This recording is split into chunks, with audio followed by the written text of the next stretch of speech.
அதே கடுப்படியில் அக்கா இன்றைக்கி பன்னீர் கிரேவி செய்ய போகிறேன். அக்கா எப்படி செய்கிறேன் பாருங்கள். ஒரு பேக்கெட் 200 கிராம் பன்னீரில் 100 கிராம் எடுத்திருக்கேன். பீஸாக கட் பண்ணி வச்சுருக்கிறேன். இதுக்கு அரைக்கிறத ஃபஸ்ட்டு அரைச்சிருவோம். மீடியம் தக்காளி 2 தக்காளி அக்கா கட் பண்ணி வச்சுருக்கிறேன். அதை போட்டுருவோம். ஒரு 6 7 முந்திரி, இதை ரெண்டையும் நல்லா நைஸாக அரைச்சிட்டு வந்துடும்.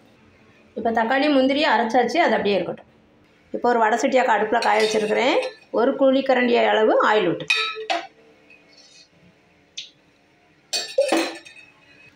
இப்போ ஆயில் காஞ்ச உடனே ஒரு 6 7 பல் பூண்டு பொடியாக கட் பண்ணி வச்சுருக்கேன். இப்போது 2 மீடியம் சைஸ் பெரிய வெங்காயம் அதையும் பொடியாக கட் பண்ணி வச்சுருக்கேன், அதையும் போட்டுருக்கேன். இது கொஞ்சம் நல்லா வதக்கிட்டு, இப்போ வெங்காயம் நல்லா வதங்கிடுச்சு. கொஞ்சமாக கறிவேப்பிலை போட்டுப்போம். இப்போது மீடியம் சைஸ் ஸ்பூனில் ஒரு ஸ்பூன் ஃபுல்லாக தனி மிளகாத்தூள், அப்புறமா இது வந்து கரம் மசாலா 1 ஸ்பூன், அப்புறம் ஜீரகத்தூள் வீட்டில் அரைச்சி வச்சது, கரம் மசாலா வீட்டில் அரைச்சி வச்சதெல்லாம், அதுக்கு ஜீரகத்தூள் ஒரு 1/4 ஸ்பூன், சால்ட்டு இந்த டீஸ்பூனில் 3/4 அளவு போட்டிருக்கேன் அக்கா. அவ்வளோதான். இதை நல்லா கொஞ்சம் வதக்கி கொடுத்துருக்கேன். இப்போ நம்ம அந்த முந்திரியும் தக்காளியும் நைஸாக அரைச்சி வச்சுருக்கோம்ல, அதை ஊற்றிடும். இப்போ கொஞ்சம் மிக்சியை அலசி தண்ணி ஊற்றிக்கலாம். மிக்சி அலசி ஒரு 1/2 கிளாஸ் போல் ஊற்றுவோம். இப்போ நல்லா அந்த பச்சை வாசனை போகணும். தக்காளி அந்த மசாலா எல்லாம் பச்சை வாசனை நல்லா போகிற வரைக்கும் கொஞ்சம் அப்படி மீடியம் ஃப்ளேம்லேயே வச்சுருக்கோம். சால்ட்டு காரம் எல்லாம் கரெக்டானு பார்த்துட்டு கூட வைக்கலாம். இப்போ அக்கா காரம் சால்ட்டெல்லாம் கரெக்டானு பார்த்துட்டேன். நீங்களும் கரெக்டானு பார்த்துக்கோங்க. பார்த்துட்டு உங்களுக்கு காரம் தேவைனாலும் கொஞ்சம் போட்டுக்கலாம்.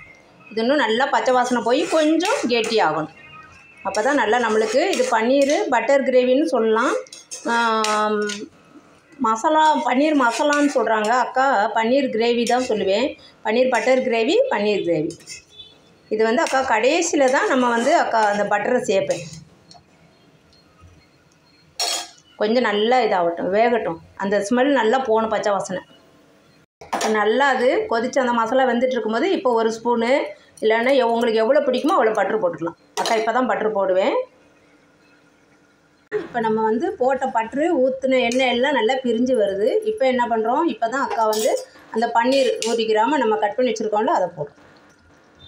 அதை போட்டு ஒரு 5 மினிட் இருக்கலாம். 3 மினிட் 5 மினிட் தான் இருக்கணும். அந்த மசாலா மட்டும் அதில் செட் ஆகணும், அவ்வளோதான். ரொம்ப நேரம் வைக்கக்கூடாது. பன்னீர் போட்டுட்டு அவ்வளோதான், கொஞ்சம் அப்படியே செட் ஆகட்டும். பன்னீர் பட்டர் கிரேவி ரெடி. இப்போ கொஞ்சமாக புதினாவோ கொத்தமல்லியோ எது வேணால் தூவிக்கலாம். அக்கா கிட்ட புதினா தான் இருந்தது. இந்த வாசனை ரொம்ப சூப்பராக, நான்வெஜ் வாசனைக்கு சூப்பராக இருக்கும். நான்வெஜ் மாதிரி இருக்கும், சூப்பராக. அவ்வளோதான். நீங்கள் இதே மாதிரி செஞ்சு பாருங்கள். பார்த்துட்டு அதே காடுபடிக்கு சப்ஸ்கிரைப் பண்ணுங்கள், லைக் பண்ணுங்கள், ஷேர் பண்ணுங்கள். அக்கா டேஸ்ட்டில் பன்னீர் கிரேவி செஞ்சு பார்த்துட்டு எப்படி இருக்குன்னு சொல்லுங்கள். தேங்க்யூ. இந்த கிரேவிப்பா நம்மளுக்கு சப்பாத்தி, சோளாபூரி, வீட்டில் சோளாபூரி செஞ்சு பாருங்கள், ரொம்ப சூப்பராக இருக்கும். சோளாபூரிக்கு, சப்பாத்திக்கு, நம்ம நார்மல் பூரி, தோசை, இட்லி ரொம்ப ரொம்ப ரொம்ப சூப்பராக இருக்கும். நைட்டு டின்னருக்கு, மார்னிங் பிரேக்ஃபாஸ்ட்டுக்கு எல்லாத்துக்கும் சூப்பராக இருக்கும். குழந்தைங்களுக்கு லஞ்சுக்கு சப்பாத்தி செஞ்சுட்டு இந்த கிரேவியை டிஃபன் பாக்ஸில் வச்சு கொடுத்து விடுங்க. ரொம்ப சூப்பராக சாப்பிடுவாங்க. ரொம்ப ரொம்ப டேஸ்டியாக இருக்கும். நீங்கள் பட்டர்லேயே தாளிக்கணுன்னா கூட தாளிச்சிக்கலாம்ப்பா. அக்கா வந்து கொஞ்சம் அக்கா கொஞ்சம் ஆயிலு கொஞ்சம் பட்டரு சேர்த்துருக்குறேன். எதுக்குன்னா பெரியவங்களும் சாப்பிட்ணும், சின்னவங்களும் சாப்பிட்ணுங்கிறதுக்காக. நீங்கள் வந்து பட்டரு அடுப்பை ஆஃப் பண்ணிடலாம். பட்டரு கொஞ்சம் ஃபுல்லாக பட்டர்லேயே தாளித்து பண்ணிங்கன்னா இன்னும் நல்ல எண்ணெய் வந்துட்டு சூப்பராக அது ஒரு டேஸ்ட் நல்லாயிருக்கும். நம்ம முந்திரி போட்டு தக்காளி கூட அரைக்கிறதே ரொம்ப ரொம்ப டேஸ்ட்டாக, அது வித்தியாசமாக நல்லா சூப்பராக இருக்கும். இதேமாரி செஞ்சு பாருங்கள். நீங்கள் ஆயில் ரொம்ப வேணாம், பட்டர் ரொம்ப சேர்க்க வேணாங்கிறவங்க அக்கா மெத்தட்லேயே செஞ்சு பாருங்கள்.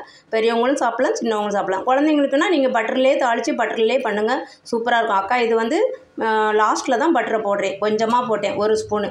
அந்த மாதிரி செய்யணுனாலும் செய்யுங்க, ரொம்ப ரொம்ப சூப்பராக இருக்கும். இந்த பன்னீர் பட்டர் கிரேவி செஞ்சு பாருங்கள். ரொம்ப ரொம்ப ரொம்ப சூப்பராக இருக்கும். எல்லா சைடிஷ்க்கும் சூப்பராக இருக்கும். தேங்க்யூ.